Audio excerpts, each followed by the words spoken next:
አንተ ለድሃ ስትሰጥ የራሱን ታስረክበዋለህ ነው የሚለው። በኪሳችሁ ያለው ንብረት የራሳችሁ ብቻ አይደለም፣ የማህበረሰቡም ነው፣ የጎረቤቶቻቸውም ነው፣ የሌሎቹም ነው።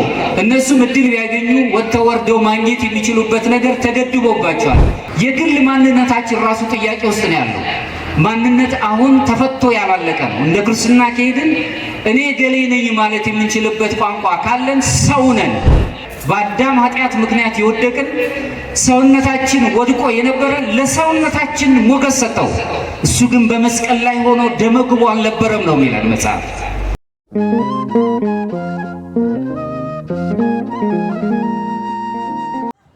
በስመ አብ ወወልድ ወመንፈስ ቅዱስ አሐዱ አምላክ አሜን።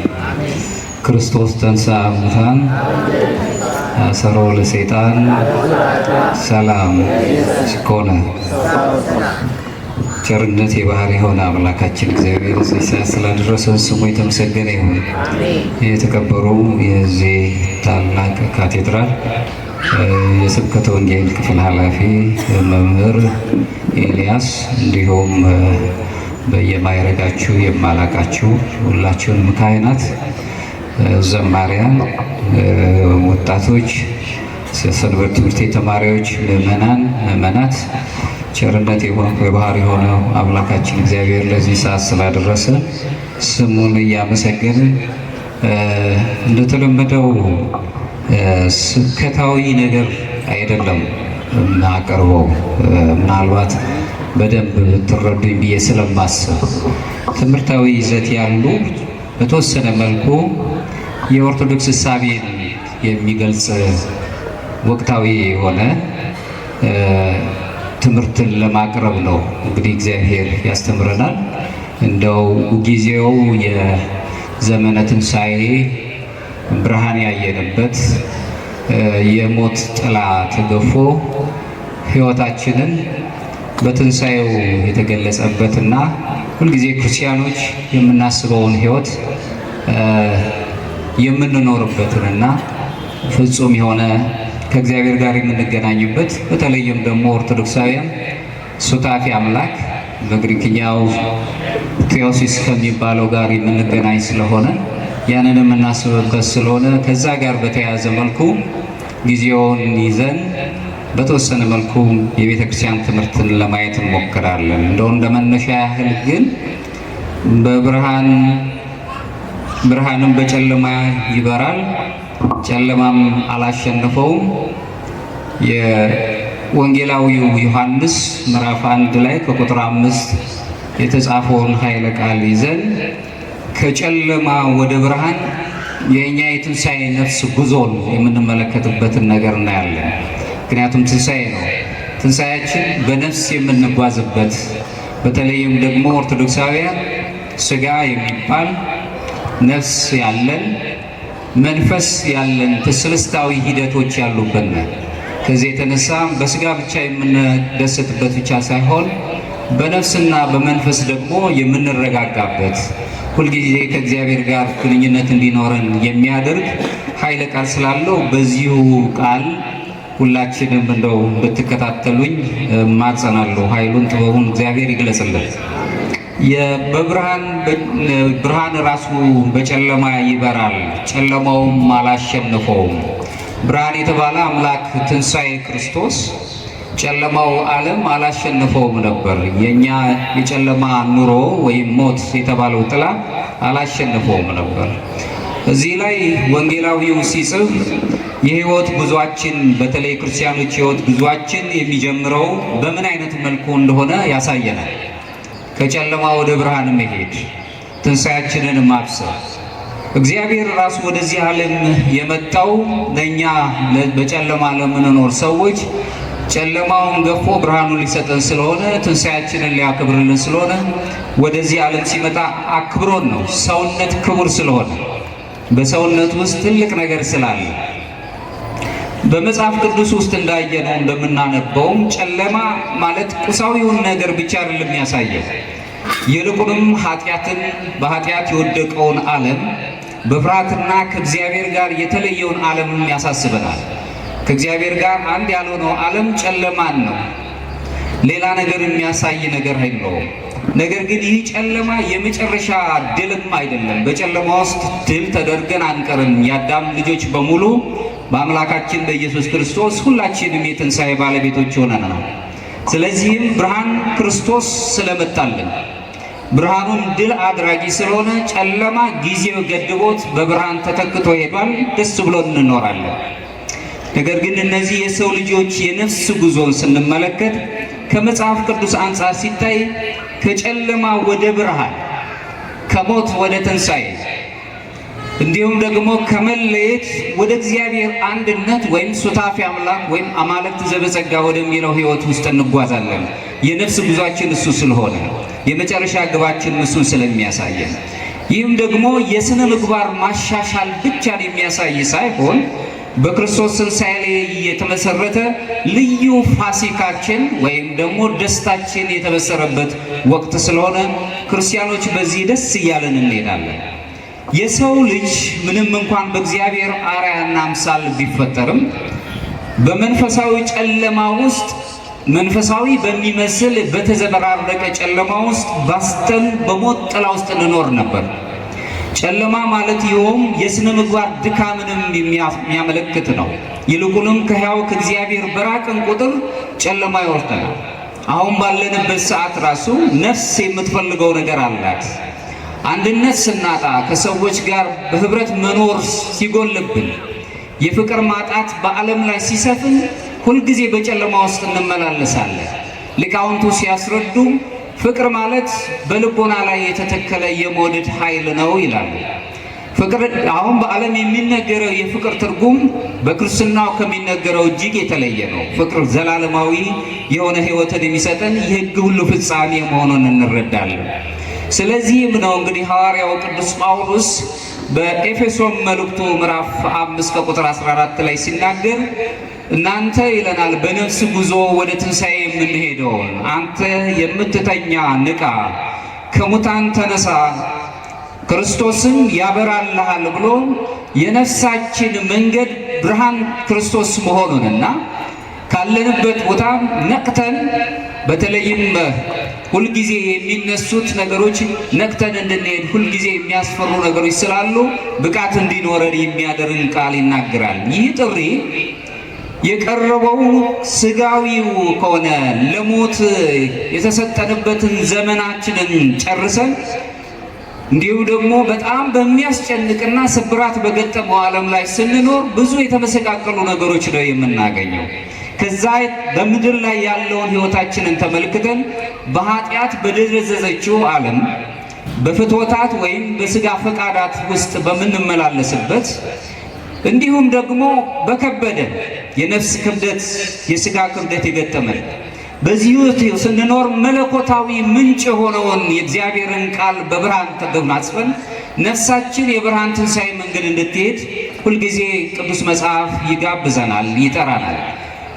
በዚህ በአምስተኛው ክፍለ ዘመን የነበሩት የቤተ ክርስቲያን አባቶች መካከል አንዱ ጎርጎርዮስ ዘንፍሲስ የተባለው ታላቅ አባት ሲናገር በእግዚአብሔር አርአያ የተፈጠረው ሰው ይላል በኃጢአት ምክንያት ልክ በአቧራ የተሸፈነውን መስታወትን ያንን ውበቱን ሁሉ አጨልሞታልና ይለናል። አዳም የነበረውን የእግዚአብሔር ልጅነት ሲያጣ ፍጹም በማጣት ሳይሆን በአቧራ እንደተሸፈነ ልጅነቱ ተቆጥሮ ነበር። ክርስቶስ በዚች ምድር ላይ መጥቶ በመስቀል ተሰቅሎ በደሙ ካዳነው በኋላ ግን በጥምቀት ምክንያት ልጅነት ሲያገኝ እግዚአብሔርን የሚመስልበት የእግዚአብሔር ልጅነትን አግኝቷል። እግዚአብሔርን ደግሞ ፍጹም መስሎ ዘላለማዊ ሕይወት የሚወርስበትን ገና በሂደት የጽድቅ ጉዞውን ይጀምራል። በዚሁ ሌላው ቅዱስ መቃርስ የተባለውም አባት ይህንኑ ቃል ሲያጸና ምን ይላል? ልብ ራሷ ትንሽ ዕቃ ናት አለ። ነገር ግን ብዙ ዘንዶዎች አሉባት በልባችን ውስጥ። ብዙ ጊዜ በተለይም አትናቴዎስ የእስክንድርያው ታላቁ አባት ሲናገር ልብን ከአእምሮ ጋር ያያይዛታል፣ ወይንም ነፍስን ከአእምሮ ጋር ያያይዛታል። ልብ ትንሽ ናት፣ ግን ትንሽ ብትሆንም ብዙ ዘንዶች ብዙ አውሬዎች አሉባት ይላል። እነዚህ አውሬዎች ቢኖሩባትም አለ እዚያው ቦታ ደግሞ እግዚአብሔር መላእክት ሕይወትን የሚመስል የመንግስት ነገሮች ሁሉ ይሰፍሩባታል። ስለዚህ አቀርብ ለከ እሳተ ወማየ ደይ እዴከ ሀበ ዘፈቀርከ፣ እሳትና ውሃን አቅርቤልሃለሁ ወደ ወደድከው እጅህን ሰንዝር ነው የሚለው። በእኛ ልብ በምትባለው ትንሿ አካል ላይ እነዚህ ነገሮች ይስተናገዳሉ። ስለዚህ የነፍስ ብርሃናችንን ለማግኘት ከሄድን እግዚአብሔር በሚስተናገድበት መንገድ ወይም የነፍስ ብርሃንን ፈልገን ማግኘት አለብን ማለት ነው። እሱ ካልሆነ ግን ብዙ በዓለም ላይ ስብራት በገጠመው ያውም ስብራት ስል የሚጠገን ዓለም አይደለም። አሁን ያለንበት ዓለም በጣም የሚያስጨንቅ ተስፋን የሚያስቆርጥ ነገር ግን ክርስቲያኖች ስለሆነን በተስፋ ስለምንሄድ እንጽናናለን እንጂ እጅግ የደቀቀ ዓለም ውስጥ ነው የምንኖረው። ለምን? ሰዎች በሰውነታቸው የማይከብሩበት ዓለም ላይ ነው ያለው። ሰው ማነህ የሚባልበት ሰው ሆኖ ሰው በሰውነቱ ሰው አንተ ማነህ አይባልም። ሰው ነው በያዘው የቆዳ መልክ በሚናገረው ቋንቋ ባለበት የተወለደበት አካባቢ የሚነገርለትና የሚቆጠርለት ዓለም ላይ ስለምንኖር ስብራታችን ብዙ ነው።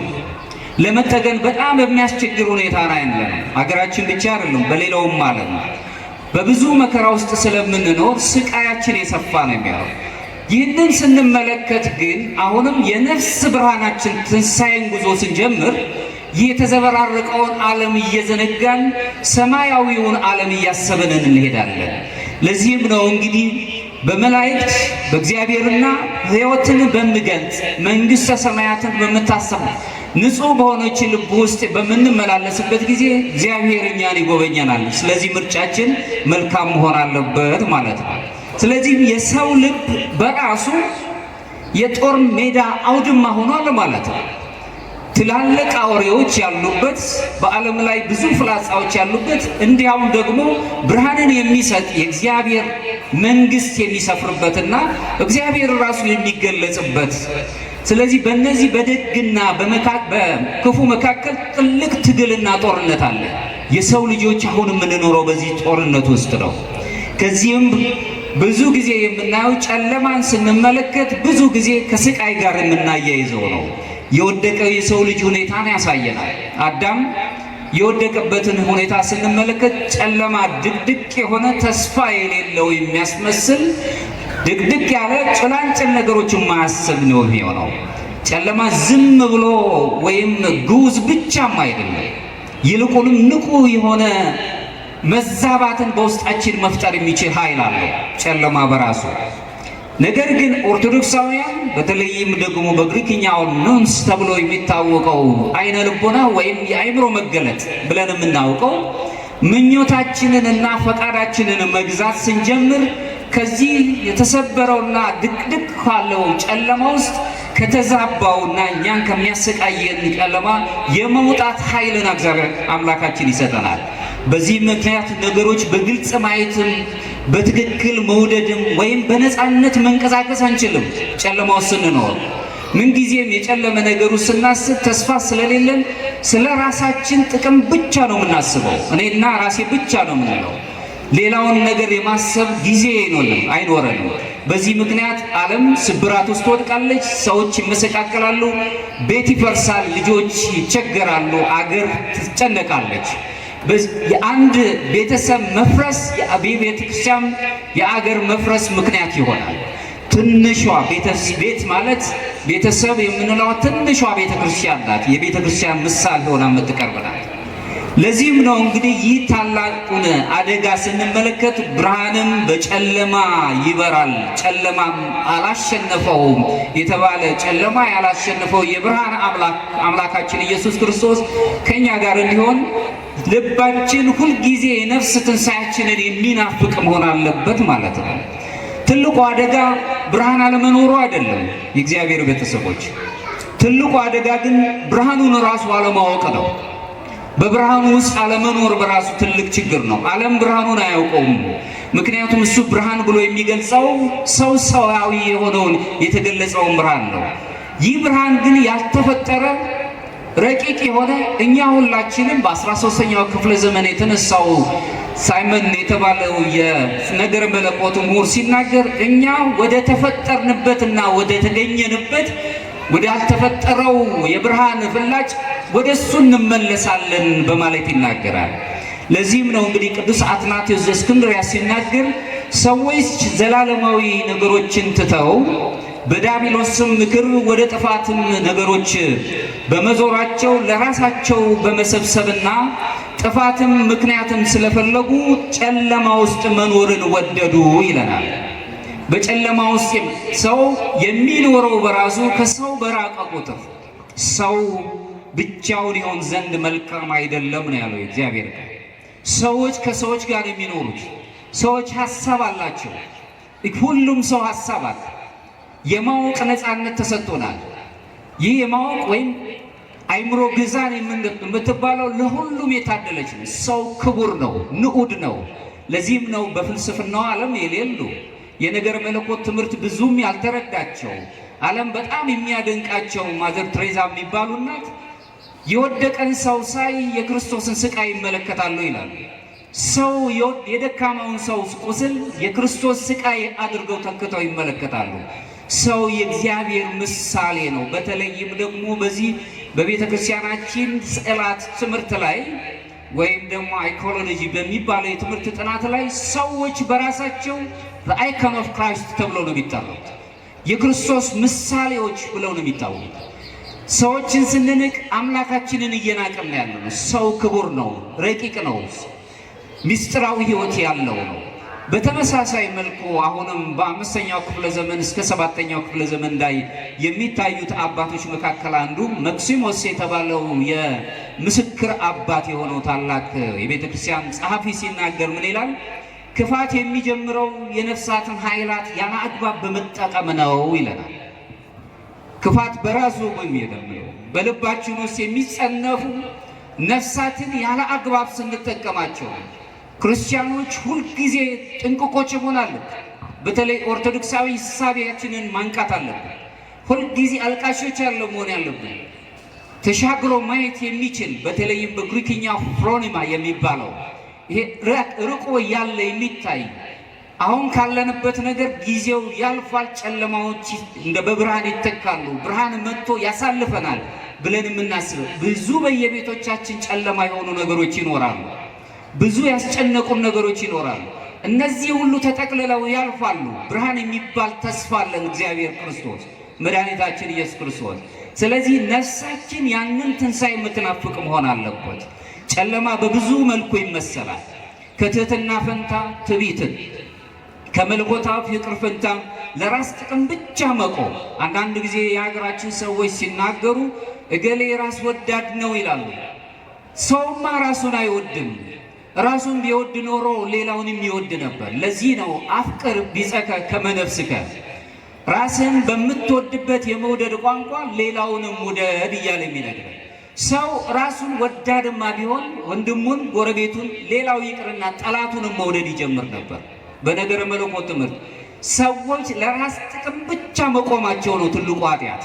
እኔ ብቻ ይልላይ፣ እኔ ብቻ ላግኝ፣ እኔ ብቻ ልብላ ልጠጣ። ብዙ ሰዎች የሰው ረሃብ ወይም የሰው ድምፅ ረሃብ ያለባቸዋል። እነሱም መስማት ጊዜ የለኝም፣ ለራሴ ብቻ ነው መኖር ያለብኝ፣ ሰዓቱም አይፈቅድልኝም ብለን ለዛ ጥቅም ብቻ መኖር። ለዚህ ያለም የተፈጠርነው እኛ አብረን ለመኖር ነው። የራሱን የቻለ የአብሮ የመኖር ሕይወት አለ። ስለዚህም ነው ዮሐንስ አፈወርቅም ታላቁ የቤተ ክርስቲያን አባት ሲናገር እግዚአብሔርን የማሰብ ስሜቷን ካጣች ነፍስ ይልቅ የጨለመ ምንም ነገር የለም ይለናል።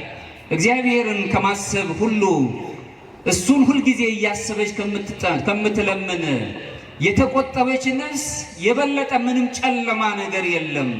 አሁን በብዙ ነገር ተወጥረን ያለን ብዙ የሚያሳዝኑን ነገሮች አሉ። ስለ ልጆቻችን ትምህርት ቤት ያስጨንቀናል። ስለምንሰማው ስለ ዓለም ነገር እንጨንቃለን። ባለንበት ነገር እናግኝም እናጣም ብዙ ጭንቀቶች አሉብን። አንዳንድ ጊዜ እምተናብቦ ይሄ ይሳርሙ ሊቃውንት ከሚናገሩ ሰዎች ከአንደበታቸው ከሚናገሩት የበለጠ በዓይናቸው የሚያወሩት ይበልጣል። የፍልስፍናም የስነ ልቡናም ሰዎች እንደሚስማሙበት ንግግሮቻችን ከዓይናችን ይመነጫል ከአንደበታችን የበለጠ። ብዙ ሰው በተለይ አበሻ ኩሩ ነው። መለመንን አይፈልግም። አንደበቱን እየራበው እየቸገረው በአይኑ ነው የሚያወራው፣ አይኑ ነው የሚንከራተተው። አይኑን ማንበብ የሚችልለት ሰው ይፈልጋል። የሰዎችን አይን ገበና የሚሸፍንለት፣ ድምፁን የሚሰማለት፣ ጸጥ ብሎ ጆሮ የሚሰጠው ይፈልጋል። በዛ ውስጥ መኖር ስንጀምር ስለ ሰዎችና ስለ ራሳችን የነፍስ ጉዞ መሄድ እንጀምራለን ማለት ነው። ክርስትናው ይሄንን ስለሚያሳየን፣ ጨለማን ይሄንን ካየን ብርሃንስ ምን ብለን ልንገልጸው ነው? ብርሃን የዓለም ብርሃን የሆነው ክርስቶስ ወደ ዓለም የመጣበትን ሂደት የምንመለከትበት ነው። ወደዚህ ጥልቅ ጨለማ ወደ ሆነው ዓለም እግዚአብሔር የላከው መልእክቱን ብቻ አይደለም፣ ራሱን እንጂ። ራሱን ነው አምላካችን የላከው። መልእክተኛ አይደለም የላከልን፣ ራሱን ላከልን። ብርሃን ስለሆነ ይህ ዓለም ከሱ ብርሃንነት የበለጠ የሚያነጻውና ከጨለማ የሚያርቀው ስለሌለ ብርሃን ክርስቶስ ራሱ መጣ። ለዚህም ነው ወንጌላዊው ዮሐንስ ምዕራፍ 8 ከቁጥር 12 ላይ የምናነበው የዓለም ብርሃን እኔ ነኝ ይላል አምላካችን ኢየሱስ ክርስቶስ።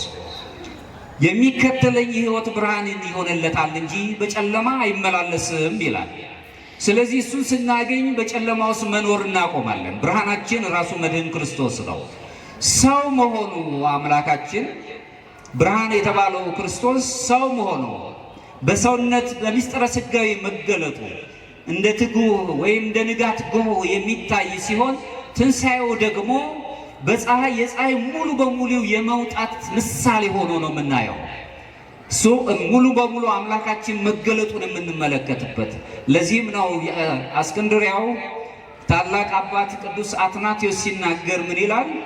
የእግዚአብሔር ቃል በአካል የመጣው በአርአያውና በአምሳሉ የፈጠረውን ሰው እንደገና መፍጠር የሚችለው እርሱ ብቻ ስለነበረ ነው ይለናል። የወደቀውን አዳም ማንሳት የሚችለው ብርሃን ክርስቶስ ብቻ ስለሆነ ነው። ስለዚህ በዚህ ምክንያት ብርሃናውያን ነን እኛ፣ የመለኮቱ ተካፋዮች ነን እኛ፣ ሱታፌ አምላክ ቴዎሲስን የምናገኝ ነን እኛ። ስለዚህም ነው ቅዱስ አትናቴዎስ በተናገረበት አንቀጽ ስንመለከት ክርስቶስ ወደ ሞት የገባው ሞትን ለኛ ብሎ የተቀበለውና በትንሣኤ የለወጠልን ሞትን እንደ ተሸናፊ ሆኖ ስለቀረበ አይደለም፣ ስለተሸነፈ ሆኖ ወይም ተሸናፊ ሆኖ ስለቀረበ አይደለም። ግን በሞት ውስጥ የኛን ሞት አድርጎ የተቀበለልን ድል አድራጊ ሆኖ የኛን ሞት ማሸነፍ ስለነበረበት ነው። መቃብሩም የአዲስ ፍጥረት ማህፀን ስለሆነ ነው። የተቀበረበት መቃብር በራሱ አዲስ ፍጥረት የፍጥረት ማህፀን ስለሆነ ነው። ለዚህም ነው ባለግጥሙ ታላቁ አባት ቅዱስ ኤፍሬም ሶርያዊ ሲናገር ይላል፣ ሞት ሟች መስሎት ዋጠው ይላል። ክርስቶስን ማለት ነው። ሞት ራሱ ክርስቶስ ሟች መስሎት ዋጠው፣ እርሱ ግን በሕይወት ሞትን ሞላው፣ አጠፋው፣ ሻረው እያለ ይነግረናል። ስለዚህ ሞታችንን የእኛን ሞት ራሱ አጠፋው ዋጠውም፣ እንዲሁም ደግሞ በሕይወት በትንሣኤ ሙላት እንዲኖረው አድርጎ ሞታችን በራሱ ሁለት ሞት እንዲያውም ዳግመኛ ሞት እንደሆነ አደረገው። አሁንም ዮሐንስ አፈወርቅ ሲናገር ይህ ብርሃን የተባለው ድል አድራጊነት መሆኑን ሲናገር ወይም ደግሞ ሞት በራሱ ክርስቶስ የሞተልን ሞት ድል አድራጊነትን የሚያስብ መሆኑን ሲመሰክር ሲኦል ስጋን ተቀብላ አምላክን፣ ምድርን ተቀብላ ሰማይን አገኘች ይላል። ከኔ ጋር ናችሁ? ሲኦል ስጋን ተቀብላ፣ ስጋ መለኮትን ማለት ወልደ እግዚአብሔርን ተቀብላ አምላኳን አገኘች። ምክንያቱም ሲኦል ሰውኛው ሰው መጣ፣ አዳማዊ ሕይወት መጣ ብላ ነው ያሰበችው። አምላክን አገኘች። ምድርን ተቀብላ ደግሞ ሰማያዊውንም አገኘች። ምድራዊው የሆነው አንተ ምድር ነህና ወደ ምድር ወይም አፈር ነህና ወደ አፈር ትመለሳለህ የተባለውን አዳምን አገኘው ብሎ ሲያይ ሰማያዊውን ሰማይና ምድርን የፈጠረውን አምላክ አገኘ በማለት በቅኔው ቅዱስ ዮሐንስ አፈወርቅ ያስረዳናል። ስለዚህ ትንሣኤ ድል ብቻ ሳይሆን የመገለጥና ብርሃናችንን የምናውቅበት የሌሊቱ ጨለማ ጊዜው ተገድቦ ጨለማ በራሱ ወቅቱን ያለቀበትና ሁልጊዜ ብርሃን ብለን የምንነግርበት ሰውኛውን የሆነው ይመሻል ይነጋል የምንልበት ሳይሆን ስንነቃም ስንተኛም ብርሃናውያን ሆነን የምናስብበት ስለሆነ ብርሃን ተብሎ የተገለጸው ራሱ መድኃኒታችን ኢየሱስ ክርስቶስ በውስጣችን ያለው ደግሞ እኛ ራሳችን በልባችን ውስጥ ያለው ብርሃን ተብሎ የተገለጸው ነው።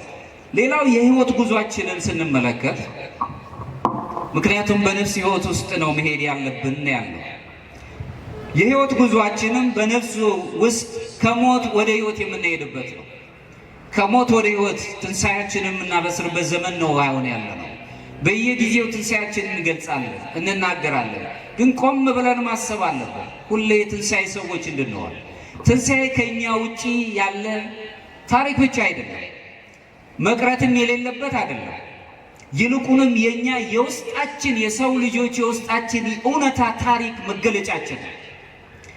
ዝም ብለን ጠፍተን ተበትነን የምንቀር ሰዎች አይደለም።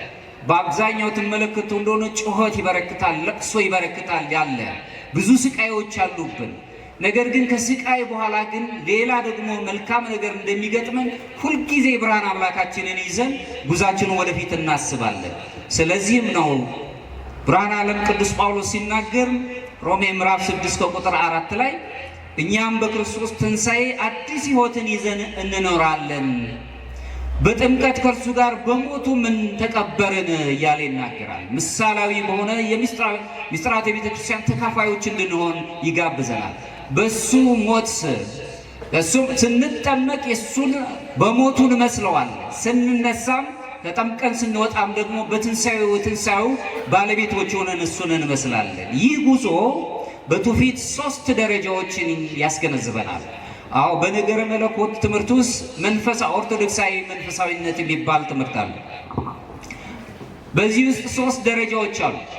ይህንን ትምህርት ቅዱስ ጳውሎስ ከሚያስተምረው ትምህርት ጋር የሚጣጣም አንደኛው ንጽሐ ሥጋን የሚገልጽልን ነው። ሁለተኛው ንጽሐ ነፍስ ነው። ሶስተኛውና የመጨረሻው ግን እግዚአብሔርን የምናገኝበት ንጽሐ ልቦና ነው።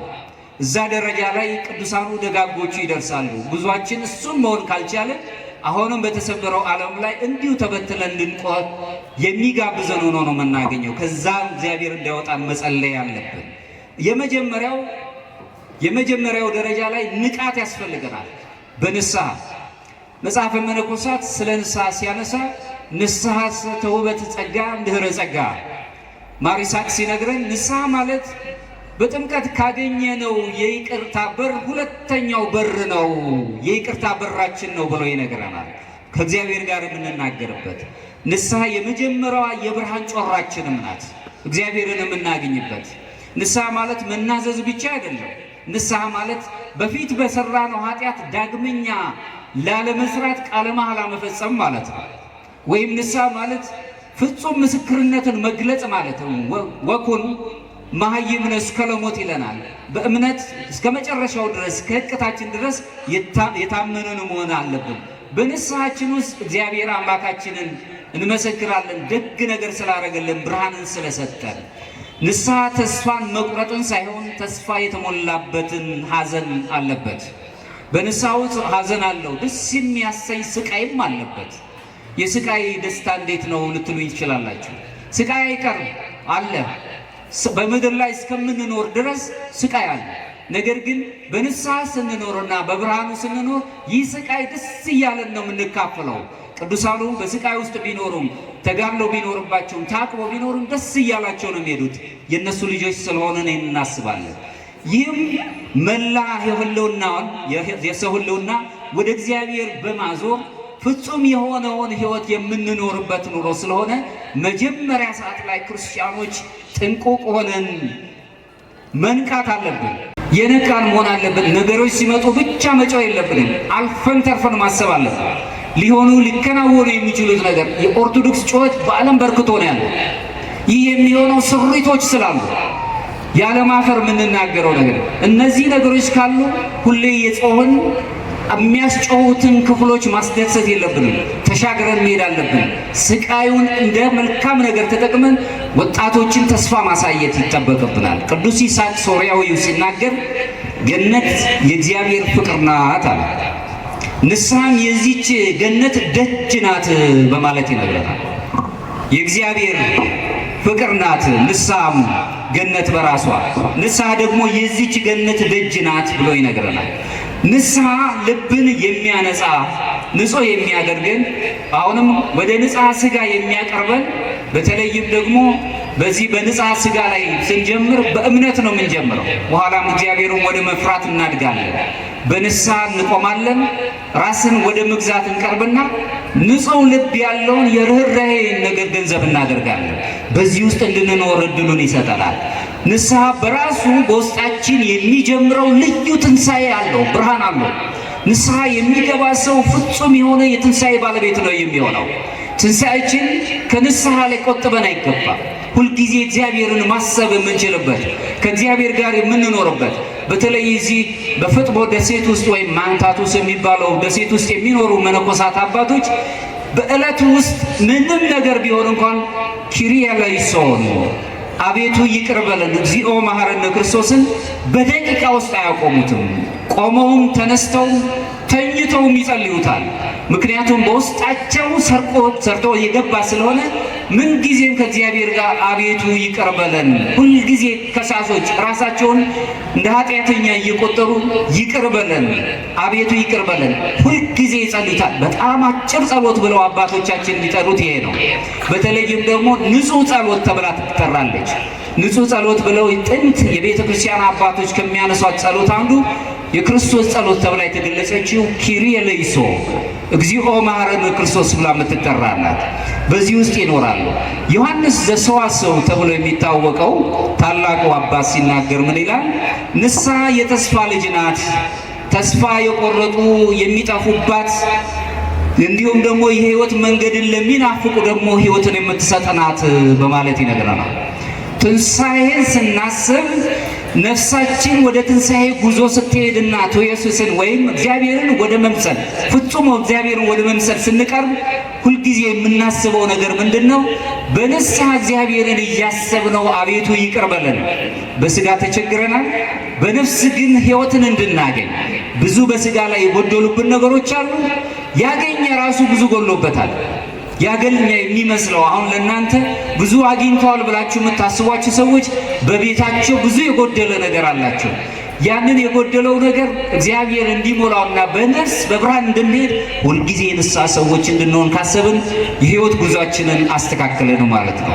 ሌላው ንስሐ ተብሎ የተገለጸው ሁለተኛውም ደግሞ የምናየው መብራት ወይም በርተን መሄድ የምንችልበት ቀደም ብለን ያየነው ካታርሲስ ብለው የሚታወቀው ግሪኮች የሚገጥሙት ወይም በግሪክኛ የሚታወቀው ካታርሲስ ነው። ሁለተኛው ላይ ግን ፎቴሲስ የሚባለው ወይም ደግሞ ንጽሐ ነፍስ ላይ የምንደርስበት ከንጽሐ ሥጋ ወደ ንጽሐ ነፍስ ስንደርስ የእግዚአብሔር ሰዎች ከኔ ጋር ናቸው። ምን ጊዜም ገደላችንን መሻገር ይጠበቅብናል። እያንዳንዳችን የሐሳብ ገደል አለብን፣ ወይም ደግሞ የሚያስጨንቁ ነገሮች አሉብን። የግድ መሻገር አለብን ወደ ንጽሐ ነፍስ ለመድረስ። ብዙ ጥልቅ የሆኑ ጥልቅ እሳቤዎችና በጣም ማንደርስባቸው ነገሮች አሉ። ግድ መሻገር አለብን ወደ እግዚአብሔር ለመድረስ። የእግዚአብሔርን ቃል በደንብ ለመረዳት የእግዚአብሔር መንፈስ ቅዱስ ጸጋ ከኛ ጋር እንዲሆን የግድ ገደላችንን በሥጋ የምናየውን ገደላችንን መሻገር ይጠበቅብናል። እሱን ስናልፍ የሚጠበቅብን ከእውነት ጋር መቆም ነው። እውነትን ዳጭሮ መፈለግ ነው። እውነት ምንድን ነው? ስለ እውነት ሰዎች በእውነት ውስጥ ምን አይነት ቦታ ነው ያላቸው? እውነት አንጻራዊ አይደለም በኦርቶዶክሱ ወይም በክርስትናው ዓለም። እውነት አማናዊ ነው። ምክንያቱም እውነት እግዚአብሔር ስለሆነ የሚከፋፈል አይደለም። እውነት ነው።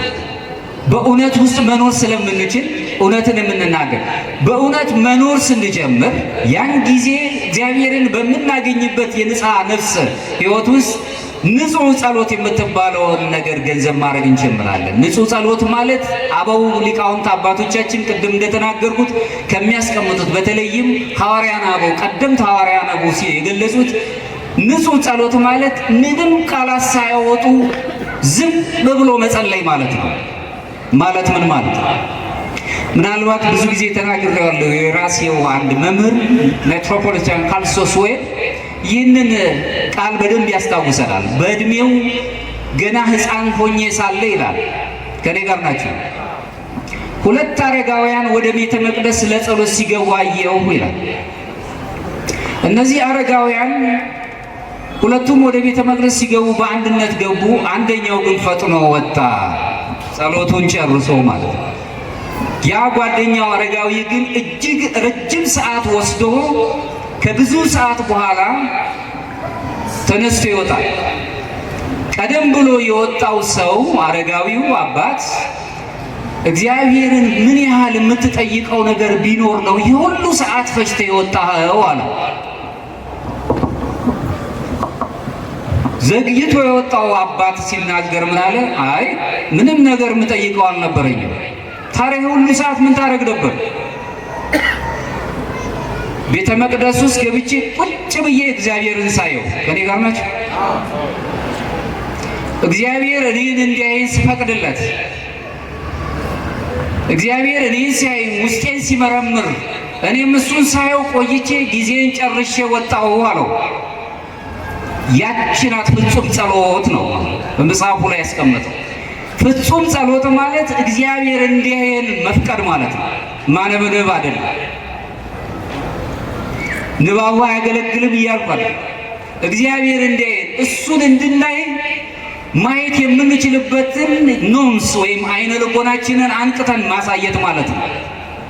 ስለዚህ ዝም ብሎ መጸለይ እንለምዳለን። ሁለተኛው ማዕረግ ላይ ስንደርስ አሁን እዚህ ካታርሲስ የምትለዋ ላይ ካለፍን በኋላ የምናየው ፎቲሲስ የሚባለው በግሪክኛ የተገለጸው የጸጋ ሕይወት የምናገኝበት ወይም ደግሞ እግዚአብሔርን የምናገኝበት ደረጃ ላይ ስንደርስ ዝም ነው ምንል። አንዳንድ ሰዎች አሉ በጣም የሚገርማቸው የማይጸልዩ የሚመስሉ በዓለም ላይ ያሉት ዓለም ውስጥ ነው፣ ግን ከዓለም እሳቤ ወጥተዋል። የዓለሙ ጫጫታ ብዙ አያስጨንቃቸው፣ ስላገኙት ስላጡት ነገር ብዙ አይጨነቁ። ነገር ግን ምን ጊዜም እዛ ማዕረግ ላይ ሲደርሱ የሚናፍቁት የመጨረሻው ማዕረግ ነው። ቴዎሲስ የምትባለዋን ማዕረግ ወይም ደግሞ ፍጹም እግዚአብሔርን ወደ መምሰል የምትደርሰው ማዕረግ ነው። ሁለተኛው የሚነግረን መብራት ነው፣ ወይም ደግሞ በራሱ ኢሉሚኔሽን የሚባለውን መብራት ነው። ይህ ደግሞ ልብ የነጻ ሲሆን የክርስቶስ ብርሃን ነፍስን ማብራት ይጀምራል። በስጋችን ወድቀን የነበርን ሰዎች ከፍቶት ራሳችን በመጀመሪያው ማዕረግ ላይ የፍቶት ስጋ ፍቶታ የእነዚህ የምናያቸውን የስጋ ድቀቶችን ሁሉ አራክፈን ትዕቢትን የሚመስል ትዕግስት ማጣትን የሚመስል ምቀኝነት የሚመስል ነገር ስለ እኔ ብቻ ከሚል እኛ ከሚለው መንፈስ ጋር መቆራኘት ስንጀምር ወደ ሁለተኛው ማዕረግ ስንደርስ ከፍቶታት ሁሉ እንርቃለን። ከዚህ ዓለም ጣጣዎች ሁሉ እንርቃለን። የሥጋ ፈቃዳትን እናራግፋለን። ሁለተኛው ማዕረግ ላይ ስንደርስ ግን የልብ ጸጥታን እናገኛለን። ወይም ደግሞ በግሪክኛው አሁንም ሄዚኪያዚዝም ማለት የልብ ጸጥታ፣ ውስጣዊ ሰላም ማለት ነው።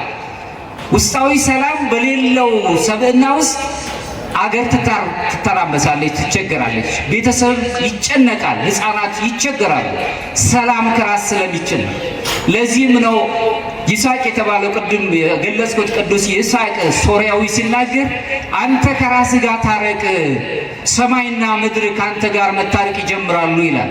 ሰዎች ከራሳቸው ጋር መታረቅ ከሀሳባቸው ጋር ወይም ከድርጊታቸው ጋር ከንግግራቸው ጋር መታረቅ ሲጀምሩ ካለው ስብራት ከገጠመው ዓለም ጋር አልፈው ሄደው ከሌሎች ሰዎች ጋር መታረቅ ይጀምራሉ። ከሰማይና ከምድር ጋር መታረቅ ይጀምራሉ። ዮሐንስ ወንጌል ምዕራፍ 1 ከቁጥር 9 ላይ ለሰው ሁሉ የሚያበራው እውነተኛው ብርሃን ወደ ዓለም ይመጣ ነበረ ነው የሚለው። ምክንያቱም ትንሣኤያችን ብርሃን ነው። በትንሣኤ ብርሃን ውስጥ ነው አሁን ያለነው። ይህ ጨለማ ዓለም ብርሃን አስፈልጎ ስለነበር ለሰው ሁሉ የሚያበራው ብርሃን ክርስቶስ ትንሣኤ ወደ ዓለም ላይ ይመጣ ነበር ይላል። ይህንኑ ቋንቋ አሁንም በ6ኛው እስከ 7ኛው ክፍለ ዘመን የነበረው ጎርጎርዮስ ፓላማስ የተባለው ታላቅ የቤተ ክርስቲያን አባት ሲናገር ምን ይላል? የታቦሩ ጌታ ብርሃን ይላል። የታቦሩ የጌታችን ብርሃን በብርሃን የተገለጸው በደብረ ታቦር የተገለጸው የታቦሩ ጌታ ብርሃን የተፈጠረ ብርሃን ሳይሆን የማይፈጠረው መለኮታዊ ኃይል ነው።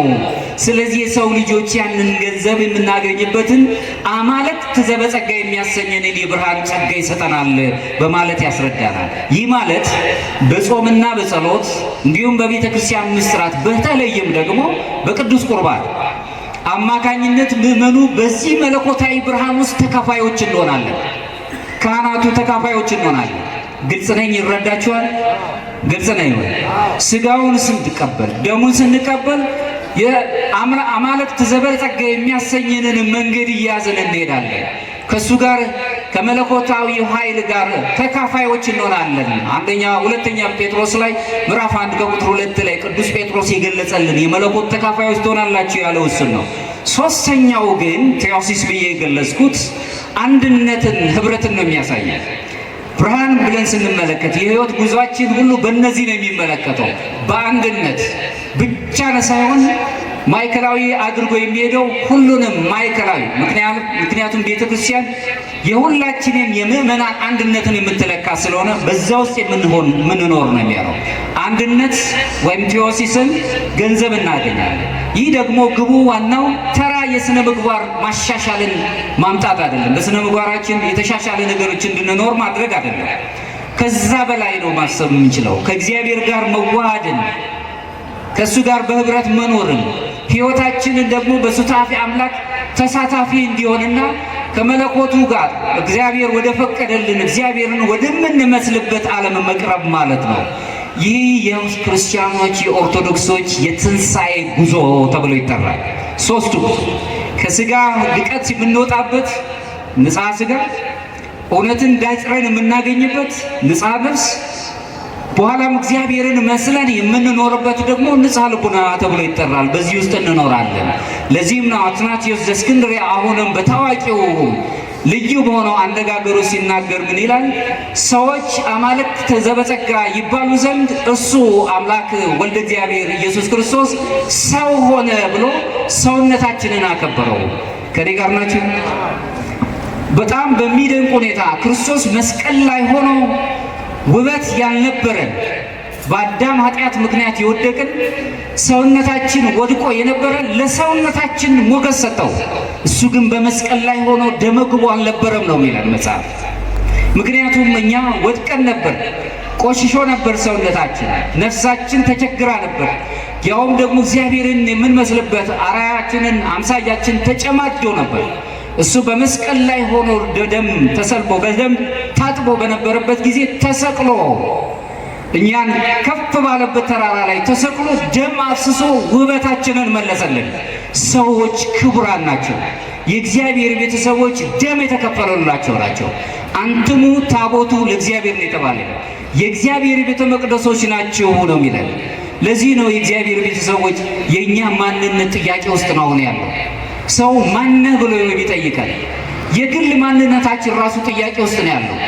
ማንነት አሁን ተፈቶ ያላለቀ ነው። እንደ ክርስትና ከሄድን እኔ ገሌ ነኝ ማለት የምንችልበት ቋንቋ ካለን ሰው ነን። በክርስቶስ በደሙ ቤዛን ያገኘን ልዩ ፍጥራን ነን ብለን ነው የምናስበው እንጂ በምናገረው ቋንቋ ከገሌ ነው የመጣሁት ማለት የምንችልበት አይደለም ያለኝ። ምንድነው? እናንተ በደሙ የተጋዛችሁ የእግዚአብሔር ቤተ መቅደሶች ናችሁ፣ የራሳችሁም አይደላችሁም፣ በደሙ ነው የተገዛችሁት፣ ባሪያዎችም አገልጋዮች ናችሁ ነው የሚለው። ስለዚህ የግል ማንነታችን ጥያቄ ውስጥ ገብቶ እንዴት ነው የወል ማንነታችን በወል ማንነት ውስጥ ሰው የሚሰቃየው? አሁን ዓለም እየተቸገረ ያለው እሱ ነው። እኛ ሰዎች ነን። የመጀመሪያው ከክርስትናም በፊት ሰውነት ነው የሚደንቀው።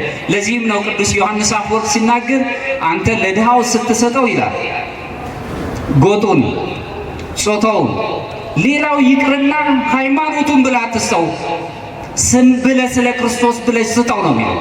ሰውነት ግዙፍነት ነው። ሰውነት ረቂቅ ነው። ሰውነት ምስጢር ነው በራሱ። ሰው ረቂቅ የሆነውን ሰዎች በምዕራቡ ዓለም ላይ ለእንስሳት ሲጨነቁ እናያለን። ዛሬ ሰው በረከሰበት ሰው በማይታይበት ዓለም ላይ ነው የምንሆነው። ራሱን ያወጣ የሱ ጉዳይ ነው የኔ አይደለም በምንልበት ዘመን ላይ ነው። ያ ግን መጠየቅ አለ። ከተጠያቂነት ነፃ ያደርገንም። ለዚህም ነው እንግዲህ ዮሐንስ በዚሁ ላይ የምንመለከተው አትናቴዎስ ሲናገር የተናገረውን ነገር መክሲሞስ የተባለው አሁንም የእምነት ምስክሩ የሆነው ታላቅ አባት ሲናገር እግዚአብሔርን የሚወድ ሰው መለኮታዊ ባህሪ ተካፋይ ይሆናል ይላል። ይህንንም ይጠብቃል። ሊጠብቅ የሚችልበትን አቅም ያግባል። እግዚአብሔርን የሚወድ ሰው ራሱ ደግሞ አምላክ በምድር ላይ ያለውን ወንድምህን ያልወደድክ እያለ አንተ ሐሰተኛ ነህ እያለ ይነግረናል። ዮሐንስ መልእክቱ ላይ የሚነግር እግዚአብሔርን የሚወድ ሰው መለኮታዊ ባህሪ ሱታፊ አምላክነትን የሚያገኝበትን ልዩ የሆነውን ጸጋ ያገኛል። ስለዚህ በዚህ ህይወት ውስጥ መኖር ስንጀምር ምክንያቱም በንጽሐ ሥጋ ላይ መጀመሪያችን በእምነት ነው የምንጀምረው፣ በማመን ስንጨርስ ግን በእውቀት አይደለም የምንጨርሰው፣ በፍቅር ነው። ምክንያቱም እውቀት ሂደት እንጂ ፍጻሜ ሆኖ አያውቅም። ማወቅ ለኦርቶዶክሳውያን ግባት ሊሆን ይችላል፣ ግን የነገሮች ሁሉ መደምደሚያ አይሆንም። ለዚህም ነው ሊቃውንት እውቀት አይምሯዊ ነው፣ አይምሮን ይመግባል። ጥበብ ወይም ማስተዋል ግን ልብን ትመግባለች ይላል። ስለዚህ ከሁሉም ጥበብ ወይም ማስተዋል ይበልጣል። አሻጋሪዎች መሆን ይችላሉ። እውቀት ማወቅ መልካም ነው። ስመ ኩሉ ዘጸዋ ስመ እግዚአብሔር ይድህን ነው የሚለው ሮሜ ምዕራፍ 10 ላይ ሲነግረን ቅዱስ ጳውሎስ የእግዚአብሔር ስም የሚጠራ ይድናል። ለመጥራት ግን ሳያምኑት እንዴት ይጠሩታል ይላል። ማመን ይቀድማል። ለማመን ደግሞ ሳይሰሙት ይልና ማወቅ ይጠይቀናል። እውቀት ይነግረናል። በእውቀት በተለይ ኦርቶዶክሳዊ መንፈሳዊነት አዋቂነትን ማፍለቅ አይደለም። ኦርቶዶክሳዊ መንፈሳዊነት መንፈሳዊ ምእመንን ማፍራት ነው። መንፈሳዊ ካህናትን ማፍራት ሲሆንም ቅዱሳን የሆኑ አባቶችን ማግኘት ቅዱስ ማድረግ ነው እንጂ አዋቂ አድርጎ በእውቀት የተለካ እውቀት በእውቀት ይለወጣል። እውቀት በተለይም ኦርቶዶክሳውያን እውቀት ብለን ካልን በጥበብ የታሸች እውቀት ነው የምንለው። ስለዚህ የመጨረሻው የምናገኘው ፍቅር ነው። በፍቅር ውስጥ የሚገለጽ ነው። ይህንን እናያለን። ሌላው የትንሣኤ ሕይወት ብለን የምንመለከተው ምንድን ነው? እንደ ብርሃን ልጆች የምንመላለስበት አንዱ ሕይወታችን የብርሃን ልጆች ነን። ሐዋርያት ጥልቅና ትልቅ ዋጋ የሚጠብቅ ትልቅ ምስጢር እንዳለው ይህንን ይነግሩናል። ለዚህም ነው እንግዲህ ቅዱስ ጳውሎስ ሲናገር በኤፌሶን ምዕራፍ 5 ከቁጥር 8 ላይ ቀድሞ ጨለማ ነበራችሁና ይለናል። ራሳችንን ጨለማ ነው የሚለው። በጨለማ ኖራችሁ አይደለም፣ ጨለማ ነበራችሁና አሁን ግን በጌታ ብርሃን ናችሁ። ብርሃናውያን አይደለም፣ ብርሃን ሆናችሁ ነው የሚለን። ይሄ ያልተፈጠረው መለኮታዊው ብርሃን ለእኛም ብርሃን ሰጠነ። ብርሃን ትሆናላችሁ አለ። ብርሃናውያን ትሆናላችሁ፣ እንደ ብርሃን ልጆችም ተመላለሱ ይለናል። የብርሃን ልጆች ነን እኛ። በብርሃን በትንሣኤው ስንኖር ከጸብ፣ ከክርክር፣ ከምቀኝነት ነስተን አይምሯችን ጤናማ። ሰው ክፉ ነገር ሊያደርግ ይችላል፣ ግድ የለም ምክንያትን ሳታውቅ ድርጊትን አትኮንን ይላሉ ሊቃውን ሲናገሩ። ክፉ ያደረገበት የገጠመው ነገር ሊኖር ይችላል። ጤናማ አይምሮ ይዞ መኖርን መቻል። ሰው በክፋቱ ክፋቱን የምናስብበት ከሆነ የውስጣችን ማንነትም እየተጎዳ ነው የሚመጣው። ይሁን በጨለማ ውስጥ ነበርን ብቻ ሳይሆን እኛ ራሳችን ጨለማ ነበር የሚለውም ይህም በሀሳባችን ጨለማ ነበር። ምኞታችን ራሱ ተግባራዊ በሆነ መልኩ ጨለማ ነበር። ሁሉም እነዚህ የሐሳብ ጨለማነት፣ የተግባር ጨለማ ወይም ደግሞ የንግግር ጨለማዎች ሁሉ እነዚህ አልፎ እግዚአብሔርን ማየት ስንጀምር ወደ ብርሃኑ ትንሣኤ እየቀረብን ነው ማለት ነው። በዚህ ሕይወታችን ይቀረጻል። አሁን ግን በክርስቶስ ትንሣኤ አማካኝነት ከውጭ የመጣው ብርሃን የበራልን ብቻ ሳይሆን ራሱ ብርሃንን የፈጠረ የብርሃን አምላክ ራሱ ብርሃን የተባለ መድህን ክርስቶስ ትንሣኤያችን እኛን ራሱ እናንተ የዓለም ብርሃን ናችሁ ብሎ ብርሃናውያን ወይም ብርሃን አደረገን፣ በብርሃን እንድንኖር አደረገን። ስለዚህ እናንተ እንደ ብርሃን ልጆች በጥበብ ተመላለሱ ያለውን መመላለስ ምን ማለት ነው ብሎ ቅዱስ ጳውሎስ የተናገረውን በብርሃን መመላለስ ማለት ስጦታን የሕይወት መንገድን መለየትና ማወቅ ነው። የእግዚአብሔር ስጦታችን ምንድን ነው? ሰው በስጦታው ነው። እያንዳንዱ ሰው የተሰጠው ስጦታ አለ። ስጦታችንን ማወቅ የማያቋርጥ እንቅስቃሴ ይኖረናል። መንፈሳዊ እንቅስቃሴያችን የትንሣኤ ዕለታዊ መገለጫ መሆን ያለበት እነዚህ ናቸው። በትንሣኤው ስንመለከት ሐሳባችን መነሳት አለበት። የደከመ ሐሳብ ይዘን መኖር ያለበት። የደከመ ንግግር አንደበቶቻችን የተገሩ መሆን አለባቸው። ምክንያቱም ቃላት ሐጽ ናቸው፣ ቃላት ገዳዮች ናቸው፣ አዳኝም ናቸው። ለዚህም ነው እምተናበቦ ይሄ ይሳርሙ ይላሉ ሊቃውንት። ከመናገር ዝምታ ይሻላል። ምክንያቱም ባለመናገር ውስጥ ብዙ ንግግሮች ስላሉ ሰዎች ስላልተናገሩ አይናገሩም አይባልም። ዝም ያለ ሰው ብዙ ንግግሮች አሉት በውስጡ የሚናገር፣ በዝምታ ውስጥ ራሱ የሚያስተላልፈው ነገር አለ። ይህም ደግሞ ሐሳብ ብቻን የሚቀይር ነገረ መለኮት ሳይሆን በተግባር የምንኖረው እውነታ ነው። በተግባር መመላለስ ማለት ሐሳባችን በራሱ መቀየር አለበት፣ ንግግሮቻችን መቀየር አለበት። በደንብ ልብ ብላችሁ ትመለከቱ እንደሆነ ወደ ሊቀ ካህናቱ ይዘው ሲሄዱ በሊቀ ካህናት ግቢው ሳለ መድኃኔ ክርስቶስ ጴጥሮስን አንተ የናዝሬቱን ኢየሱስ ክርስቶስን የእሱ ተከታይ ሳትሆን እንዲያውም አነጋገር እሱን ይመስል ነበር ነው። የእግዚአብሔር ሰዎች ንግግሮቻቸው የተለየ ነው፣ የታወቀ ነው። ኦርቶዶክሳዊ እሳቤን ይዘን ስንሆን ከዚህ በጣም በሚያስጨንቀው ዓለም ላይ ከሚነገሩ ንግግሮቻችን የተለየ እንደው የታሸ መንፈሳዊ የሆነ ንግግሮችን ይዘን እንሄዳለን። በዚህ ውስጥ እንግዲህ በመጀመሪያ በሐሳብ ንጹህና እውነተኛ መሆን አለብን። ንጹህ እውነተኛ መሆን፣ ንጽህና በጣም ከባድ ነው ብለን እናስባለን። አፋዊ ንጽህናችን ላይ በጣም እንደምንጨነቀው ውሳጣዊው ንጽህናችን ላይ ደግሞ እጅግ መስራት ይጠበቅብናል።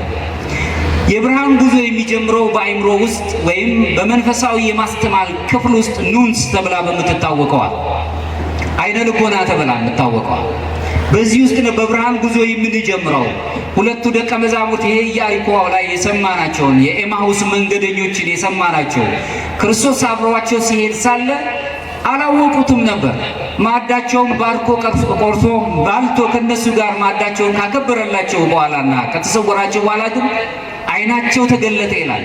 ያን ጊዜ ሰዋዊው የሆነው የሥጋ አይን አልነበራቸውም ማለት አይደለም። የልቦናቸው አይን ተከፈተ። ማወቅ የሚችሉበትን ነገር ልባችን ይቃጠል የነበረው ለካ እሱ ነው እያሉ ይናገሩ ጀመር ይላል።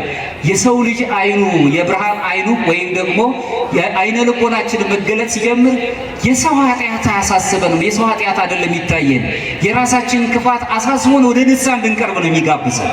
ስለዚህ በሐሳባችን ንጹዎች መሆን አለብን። ለዚህ ነው በልባችሁ በአእምሯችሁ መታደስ ተለወጡ ይለናል ቅዱስ ጳውሎስ በሮሜ ምዕራፍ 12 ከቁጥር 2 ላይ። በሐሳባችን በብርሃን መመላለስ ማለት ምን ማለት ነው? አእምሮን ከማይረቡ እንዲሁም ከሚያታልሉ ነገሮች አርቆ ሁልጊዜ ደስ ከሚያስቡ ሐሳቦች ጋር መታል። መጻሕፍት ማንበብ መልካም ነው። እውነትን ሐሰትን ለይቶ ማስቀመጥ ይሄ ቅን ፍርድ ነው። የተሚት ፍትሐ ነዳይ ወይተአምጽ በፍትሕ ይላል። የዳውን ፍርድ አታቃል እንዲሁም ፍርድም ደግሞ አታጣም ብሎ ይናገራል። ፍትሕ ማለት እውነትን ከሐሰት ለይቶ ማስቀመጥ ማለት ነው። እውነቱን እውነት፣ ሐሰቱን ሐሰት ብሎ ማስቀመጥ ማለት ነው። እመኒ እወ ወእመኒ አልቦ አልቦ። እውነትን እውነት ማለት በዓለም ላይ ይሄ ስብራት በገጠመው ዓለም ላይ ዋጋ ያስከፍላል። ምክንያቱም ብዙ ውሸቶች ብዙ ሐሰቶች ተደራርበው እውነት የሆነበት ዓለም ላይ ነው የምንኖረው። ስለዚህ ከእውነት ጋር እንዳንታረቅ ያደርጉናል። ምንጊዜም ግን ከእውነት ጋር እንድንኖር ነው። አንዱ እሱ ነው። ሌላው በሐሳባችን በብርሃን መመላለስ ማለት ውስጣዊ ንቃተ ህሊናን ወይም ደግሞ ራስን ነፍስ የብለን የገለጽ ነው። ራሱ ጥንቃቄ ያለበትን መሄድ ለአንደበታችን ጠባቂን እንዲያዘልን ሲም እግዚኦ አቃቤ ለአፉዬ ልበ አምላክ ዳዊት የተናገረው ለአንደበቴ ጠባቂን እዘዝላት። ምክንያቱም አንደበት እሳት ናት፣ ሰውን ልትጎዳ ትችላለች። መልካም የተናገርነው ነገር ራሱ ተተርጉሞ ሰዎችን ሊጎዳ ይችላል። ጥንቃቄ ሊኖረን ይገባል። ኦርቶዶክሳውያን ምንጊዜም የጥንቃቄ ሰዎች ናቸው። በዚህ ተመሳሳይ ሕይወት ውስጥ መክሲሞስ የተናገረውን ስንመለከት አእምሮ ከፍትወታት ወይም ከሥጋ ፈቃዳት ነፃ ሲወጣ በመለኮታዊ እውቀት ውስጥ ይዳብራል፣ ይሞላል በማለት ይነግረናል። አእምሮአችን ነፃ ሲሆን ከፍትወታት ከሥጋ ፈቃዳት ነፃ ሲሆን ምንጊዜም በመለኮታዊ እውቀት ውስጥ ይሄ ዓለም የማይደርስበት የፍልስፍና ሰዎች ወይም ደግሞ የሥነ ሕይወት ሰዎች ሊደርሱ በማይችሉበት የመለኮታዊ እውቀት ውስጥ በዛ ውስጥ እንድንኖር ማድረግ ይጀምራል። ለዚህም ነው ቅዱስ ይስሐቅ ሶርያዊውም በዚሁ ላይ እግዚአብሔርን የምትወድ ነፍስ ሐሳቧን ንጹሕ ታደርጋለች፣ በንጽህናውም ውስጥም ብርሃንን ማየት ትጀምራለች ይላል። እግዚአብሔርን ማስቀደም የምትችል በብርሃን ውስጥ መመላለስ የምትችል ብሩህ የሆነች አይምሮ፣ ንጽሕት የሆነች አይምሮ፣ ዓለማዊ ቅዠት የሌለባት አይምሮ፣ ከተዘበራረቀው ነገር ሐሳቦች ነፃ የሆነች አይምሮ መለኮታዊ እውነትን የመረዳት አቅሟ ከፍተኛ ነው የሚሆነው። ብዙ አንጨነቅም። ሁልጊዜ ከእግዚአብሔር ጋር እንድንኖር። አዎ እንዴት ነው በቀላሉ አባ ምን ማለት ነው? የምንኖረው ዓለም ላይ ነው። ከዚህ የተዘበራረቀ ዓለም ላይ መውጣት የሚያስችለን ምንም መንገድ የለም። ቤተክርስቲያን ውስጥ የምንመጣው በአጭር ሰዓት ውስጥ ነው። ረጅሙን ዘመን የምንኖረው ረጅሙን ሰዓት የምናሳልፈው ከማህበረሰቡ ጋር ነው።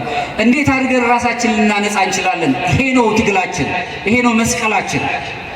ድልን ማግኘት እንደምንፈልግ ከሆነ ከዚህ ወጥቶ በዓለም ውስጥ የምንኖር ንጹህ የመላእክት አኗኗር መኖር ስንጀምር አሁንም እግዚአብሔርን ወደ መምሰል የምንቀርብበት ህይወት ይኖረናል። ሌላው ልብ ነው። ልብ ተብሎ የተገለጸው በልብ ፍቅርንና ርኅራኄን ገንዘብ ማድረግ። ፍቅር ቅድም የገለጽኩት ነው። አይምሮ ሲበራ ልብም በቅድስና እሳቱ ይቃጠላል። ትንሣኤም በውስጣችን አዲስ አቅምንም ይዞ ተለክቶ ይቀመጣል። ይህም ክርስቶስ እንደወደደን የመወደዱን አቅም መረዳት እንጀምራለን። ስለኛ የሞተውን የተሰቀለውን አምላክ በኋላ ትንሣኤያችንን የባረከልንን አምላክ መረዳት እንጀምራለን። ከእውነት መረዳት እንጀምራለን። እንዲሁ በታሪካዊ ወይም በባህላዊ መልኩ ሳይሆን በእውነት መረዳት እንጀምራለን። ለዚህም ነው እንግዲህ ሮሜ ምዕራፍ 5 ቁጥር 5 ላይ በተሰጠንም በመንፈስ ቅዱስ የእግዚአብሔር ፍቅር በልባችን ፈሷል እያለ የሚነግረን። ሁላችንም በልባችን በብርሃን መመላለስን የምናይበት ይሄ ነው። መክሲሞስ አሁንም መልሼ የምናገረው ምን ይላል? ሰው ሁሉ በእኩል መውደድ የሚችል ሰው ብፁዕ ነው ይላል። ሰውን በእኩል አይኑ ማየት የሚችል ሰው ትንሽ ነው ትልቅ ነው የማይል፣ አጣ ነጣ የማይል ትልቅ ነው፣ በማይረግ ይበልጣል፣ በኑሮ ከፍተኛ ነው፣ ይሄኛው መጻተኛ ነው የማይል፣ ሁሉንም በአንድ ላይ ማየት የሚችል ይሄ ነው ትልቁ ትግል አሁን። ምክንያቱም በዓለም ላይ አንዱ ትንሽ አንዱ ትልቅ የመሆን ሚስጥሩ ብዙዎች ሰዎች እንደሚናገሩት የሥርዓት መፈራረቅ ነው ይላል የምጣኔ ሀብት ምሁራን። ነገር ግን የነገረ መለኮት ምሁራን ግን በዓለም ላይ አንዱ ትንሽና ትልቅ የመሆኑ ትልቁ ሚስጥር የፍቅር መጉደል ነው የሚለው። ምክንያቱም ሁለት ያለው አንዱን ይስጥ ነው የሚለው። እንደውም ይሄ ስጦታ ማካፈል እንጂ ፍጹም ስጦታ አይደለም። ሁለት ያለው ሁለቱን ይስጠዋል። ፍጹምነት ከፈለግን ያ ባለጸጋው ወጣቱ ሰው ቀርቦ መንግስትን እንዳገኝ ምን ላድርግ ሲለው ሕግጋትን ፈጽም አለው አምላካችን ኢየሱስ ክርስቶስ። እሱንማ ከልጅነቴ ጀምሮ ፈጽሜያለሁ። እንግዲያውስ ፍጹም ልትሆን ብትወድ ያለህን ሽጠህ ለውጠህ ሙሉ በሙሉ ለነዳያን ስጥ አለው። ያን ጊዜ ግን እንዳለመታደል ሆኖ አልተከተለውም፣ አላደረገው። ፍጹም ስጦታ የሚሰጥ እግዚአብሔር ነው። ሰዎች ያካፍላሉ እንጂ እየሰጡ አይደለም። እንደውም ነው የሚለው አምብሮንስ የተባለው ታላቅ ቅዱስ አምብሮንስ ዘሚላን የተባለው አባት ሲናገር አንተ ለድሃ ስትሰጥ የራሱን ታስረክበዋለህ ነው የሚለው። በኪሳችሁ ያለው ንብረት የራሳችሁ ብቻ አይደለም፣ የማህበረሰቡም ነው፣ የጎረቤቶቻችሁም ነው፣ የሌሎቹም ነው። እነሱም እድል ቢያገኙ ወጥተው ማግኘት የሚችሉበት ነገር ተገድቦባቸዋል።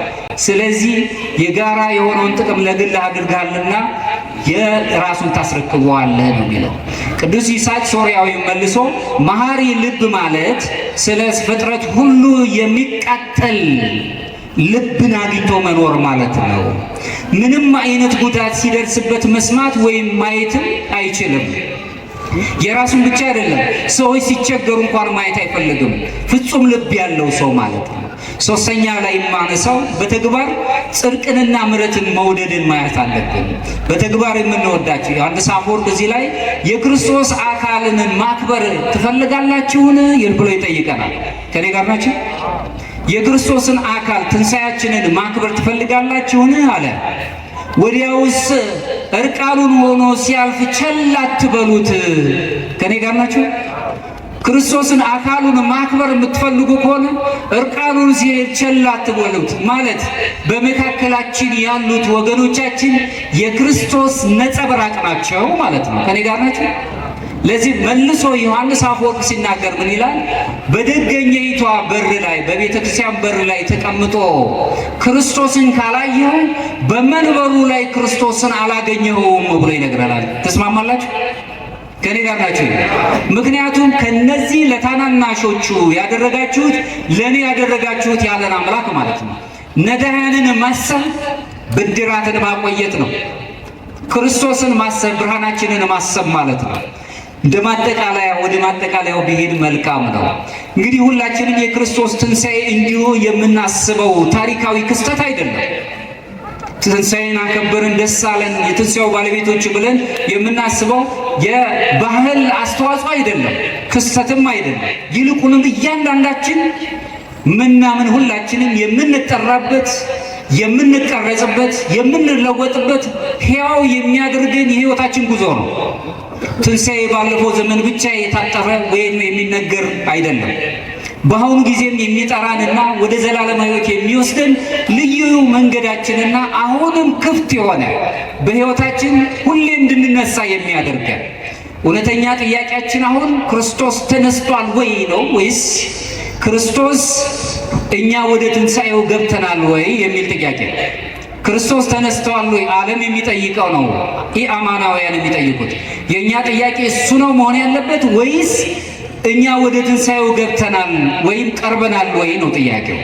ከሱ ጋርስ እንደተነሳን ሰዎች መኖር ጀምረዋል ወይ ነው። ክርስቶስ ተነስቷል፣ ከተነሳልን አምላክ ጋር መኖር ጀምረናል ወይ ነው አሁን ጥያቄ። ከኔ ጋር ናችሁ? ስለዚህ እግዚአብሔር የሚጠይቀን ይሄን ነው። ስለዚህ እግዚአብሔር በግል ለእያንዳንዳችን የሚያቀርበው ጥሪ ደግሞ ሁላችንም እንድንሰማ የሚፈልገው ቅዱስ ጳውሎስ እንደገለጸው ኤፌሶን ምዕራፍ 5 ከቁጥር 14 ላይ አንተ የምትተኛ ንቃ፣ ከሙታንም ተነሳ፣ ክርስቶስ ያበራልሃል። የትንሣኤያችን ብርሃን ክርስቶስ ነው። ይህ ጥሪ ለውጥ የሌለበት ሁላችንንም እኩል የጠራል ያገኘ ባለጸጋ የሆነ ብቻ አይደለም። ሁሉንም ሰው በእግዚአብሔር ዘንድ ሁሉም ባለጸጋ። በምድር ላይ ሊቸገር ይችላል፣ ሁላችን ባለጸጎች ነን። ከመንፈሳዊ ሞት በመንፈሳዊ ነገር የሞትን እንዳንሆን ሁልጊዜም ደግሞ ነቅተን እንድንኖር የምንጠራው ጥሪ ነው። እንግዲህ ይህ ከሆነ ልባችን የሚያስበው ምንድን ነው? ከኃጢአት ጨለማነት ርቆ ብርሃን ትንሣኤያችንን ማሰብ መጀመር። እምነትንና ተስፋን የሚያዳክሙ ፍርሃቶችን ሁሉ ከኛ አውልቀን መጣል። ምክንያቱም ፍርሃት ምን ጊዜም ከኃጢአት ጋር የሚስማማ ነገሮችን ይፈጥርብናል። እግዚአብሔር ያለንን እግዚአብሔር ራሱ የሰጠንን ፍቅር የማይቀዘቅዝ ሆኖ ቸል የማንልበትና ሰዎችን በኩል ዓይን ማየት የምንጀምርበት፣ ሰው በሰውነቱ ብቻ የሚዳኝበት፣ በእኛ ዘንድ ምንም ጎጥ የሌለን ሰው ብቻ የሚባል እንደውም ዓለም በጣም ይገርማችኋል። ማንነታችሁን እንኳን አያከብርላችሁም። እኔ ነኝ እንኳን ስትሉት አያዳምጣችሁም። የፈለገው ቦታ ወስዶ ያሰልፋችኋል። በምትናገሩት ቋንቋ ከዚህ አካባቢ ነው የመጣው አይደለሁም እኔ ሰው ነኝ ስትሉ እድል አይሰጣችሁም፣ አይፈቅድላችሁም። እኔ በምል ውስጥ ነው መግባት ያለብህ፣ አለበለዚያ ግለጥ ማንነትን ነው የሚላችሁ። ከኔ ጋር ነኝ? ተሳስቻለሁ? ከኔ ጋር ናችሁ? ዓለም ይህንን ነው የሚሰጥ። እኔ ራሴን ነኝ እግዚአብሔርን እምመስል ሰው ነኝ ብለን ማሰብ መጀመር አለብን። ክርስቲያኖች ቅዱስ ጎርጎርዮስ ዘእንዝናዞ ሲናገር ምን ይላል? ክርስቶስ እኛን መስሏልና እኛም ክርስቶስን እንምሰለው ይላል። እሱን መስለን የሕይወት ጉዟችንን ትንሣኤያችንን በነፍስ የምንሄድ ኦርቶዶክሳውያን የእግዚአብሔር ሰዎች እንድንሆን ኃይሉን ጥበቡን ይግለጽልን። የተጨነቀችን ነፍስ ሁሉ ያረጋጋል። ለዓለማችን፣ ለሀገራችን፣ ለቤተ ክርስቲያን ሰላሙን ፍቅሩን ይስጥልን። በአማን ተንሳ እግዚአብሔር አምላካችን በእውነት ተነስቷል። የሰማነውን በልቦናችን ያሳደርልን።